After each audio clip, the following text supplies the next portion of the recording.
পঞ্চম শ্রেণী গণিত পঞ্চম অধ্যায় গুণিতক ও গুণনীয়কের সংক্ষিপ্ত প্রশ্ন। কোন ক্ষুদ্রতম সংখ্যার সাথে 7 যোগ করলে যোগফল 24 ও 32 দিয়ে নিঃশেষে বিভাজ্য হবে? তো ক্ষুদ্রতম কথা আছে, ক্ষুদ্রতম কথা থাকলে আমাদের অঙ্কটি করতে হয় লসাগু। তো এখানে আমাদের আছে 24 ও 32।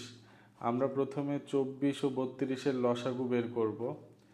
তো 24 ও 32 দুইটাই জোড় সংখ্যা, 2 দিয়ে ভাগ করলে এটা হবে 12, 16।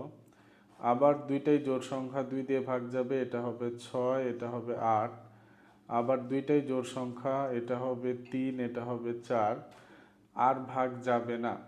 তাহলে লসাগু হবে আমাদের 2 গুণ 2 গুণ 2 গুণ 3 গুণ 4। তাহলে 2 দুগুণ 4, 4 দুগুণ 8, 3 আষ্টে 24, আর 4-এ 4 24-এ 96। তাইলে আমাদের লসাগু হলো 96। এখন বলেছে ক্ষুদ্রতম সংখ্যার সাথে 7 যোগ করলে যোগফল 24 ও 32 দিয়ে নিঃশেষে বিভাজ্য হবে। যেহেতু 7 যোগ করার কথা বলেছে, এখানে আমরা কি করব, লসাগু থেকে 7 বিয়োগ করলে আমার হবে 89। এই সংখ্যাটাই আমার নির্ণেয় সংখ্যা বা নির্ণেয় ক্ষুদ্রতম সংখ্যা।